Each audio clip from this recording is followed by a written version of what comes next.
So the other day, well, actually, this is probably a little while ago already. I had somebody ask me how I like the Morand Squeeze chute. So let's talk about that now. Let's talk about what I like about the Morand Squeeze chute. I like that it's a self-catch head gate. And this setup here, the way they have this on both sides, I didn't think that would work very good, but it's never missed an animal, you know what I mean? And this great big lever here to release the head gate forward, and then it opens forward, or back this way to release the head gate backwards, because sometimes they'll be pulling back on the head gate, right? So you go this way, they back up, and you open the door this way, away they go. I do like this shoulder holder thing. It's almost like another head gate in behind the head gate. Oh, it's all froze full of shit, frozen shit down there. That's one of the downfalls we'll talk about later. But I like the shoulder holder, and I don't. I like it in the way that when they lock their head in here, and if they back up all the way, but their feet have to be behind the shoulder holder, right? Because if you can get the feet behind this shoulder holder, and that squeezes the neck, right, basically in front of the shoulders, that way the animal can't go forward and back. But the problem with the shoulder holder is when the animal is pulling backwards, you know, when the animal is pulling backwards, when they got their head in the head gate and they're pulling back, their feet are normally forward, right? Like, look where my foot is to pull back as hard as I can pull back because my head's stuck. And so you can never really get the shoulder holder tight. So it's almost useless in a way. But I tell you what though, when it does work out good and you get the shoulder holder all the way tight, that animal cannot move. It's nice to do needle injections in the neck. That's for sure. The squeeze part right here, fully adjustable. Everything, it's all manual, right? So here's your lever, you lift up, release the squeeze. And it's all adjustable on the bottom too. So you can slide the bottom in closer. And it's kind of shaped to the animal too. You see it kind of got a bend there. Like that, right, on both sides. So it squeezes them right up, like small calves, squeezes them up nice. I like this part here to open your sides. How they swing that way like a door. Slam latch, right? That's nice and quick. The other style of squeeze chute we have, or one of the other styles of squeeze chute we have, where they pivot down here. So this bar, they got a whole bunch of upright bars, and it latches the slam latch also up top. You go like this, but then it pivots down this way. Right, you know what I mean? So then every time you open that bar, it falls to the ground, right? Okay. So now when you go close it, you got to bend down like this. Get out of the way and then slam it shut. Where this one, I like that. And it's reversible too. You can take, which one? This one here. You can take this one right out. It does come out. So you take it right out of here and put it over here. Then it opens this way. Instead of opening like that, you get me. This side goes over here, then you open it right here. Just depends where your brand is, I guess. Same with the back, they're all swinging like a door. I like that part.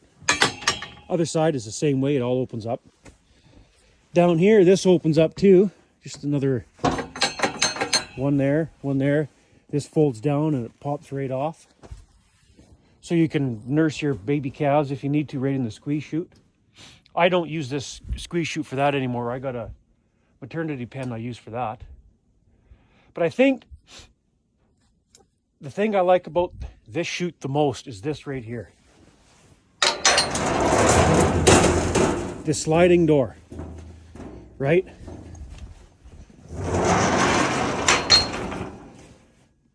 Perfect.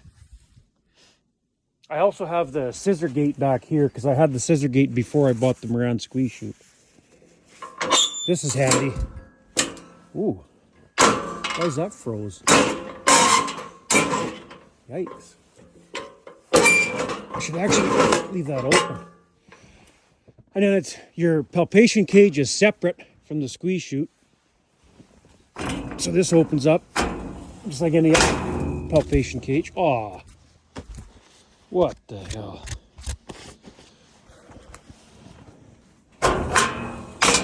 Slam latch. But I think my favorite part of this chute is this sliding door right here. Open it up. The cow, heifer, calf, whatever walks in. Automatic headgate, they slam it shut.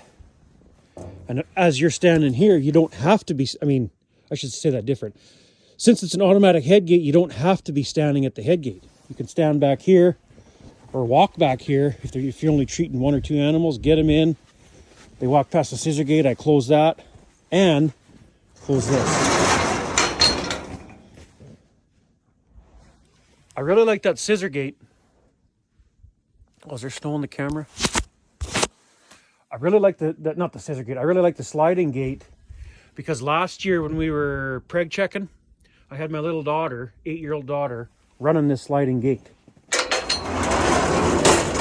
That was her job, was to open and close this gate after every animal, before and after every animal. And she could do it, right? Being that it's on a slide like that, she can't really get hurt because if they start backing up and she only has it halfway shut, it just slams it and nothing happens to her, right? Whereas before, we used to, where's a post? Well, here, I'll just use this. So we used to use an actual fence post, right? Back in our old squeeze chute, we just used a fence post like this. And that was my job as a kid, like my little girl's age. As the cow or whatever walks by, you stick the post in like that. Well, when you're a little kid, and if you go to put that post in like this, and if that animal backs up on you, there's no way you can hold that post. They're just going to go like this. You're going to push that post right out of your hands, and you could get hurt. I was lucky and I never did get hurt, but running the post like that as a kid, if you missed one of those animals, oh, did you get yelled at by your dad or uncle or whoever you were working cattle with. So that's my favorite part, probably, of this squeeze chute. What else? That's really about it. I don't really need to blab on anymore. Now let's talk about what I don't like. I don't like that it's loud. Because of this sliding door, when they're in there and they're moving around, especially when they back up against it, it's freaking loud working this thing. I also don't like, there's one spot in this squeeze chute that they built light duty and they shouldn't have done that. I've already had to weld on it. Right there. And that's this mechanism here to lift up and down, see? Being that it's just thin friggin' steel, it already started to bend and the welds broke. They just had it just barely tack welded. But now that I've welded it, it's been good. But that should have been 1/2-inch steel. Like, come on. The rest of the chute's built heavy and they cheaped out there. That's another thing I don't like. It's loud and they cheaped out there with thin steel. I don't like that it's a manual. Like, I wanted a hydraulic chute, but that just wasn't in the cards. Like, the few cattle we have now, to have a hydraulic chute would just be almost a waste. So, another thing I like about this chute, though, I forgot to mention, is the headgate. This style of those, whatever the hell you call that style, when that animal has pressure on the headgate, whether they're pulling back on it or pushing forward, if you can really slam this frickin', right? Because if they're pushing forward on it, all you got to do is open this side like that. And this headgate will just swing right open the animal walks right out. But being that I was rammy with it like this, come on, you mother! That's why it started to bend and the welds broke there. So maybe it's my fault that the welds broke and it started to bend. But if they would have built that heavier duty to start with, it'd be really good. Because any other chute I've worked with, when the animal has pressure on that headgate, you can't really release the headgate. You gotta give him a zap with the prod or something to get him to move forward or back to get that pressure off. Then you can open it. Well, you can open this one when there's pressure on that headgate. Just like I said, it's weak there, so it'll bend there. I mean, look how heavy this handle is.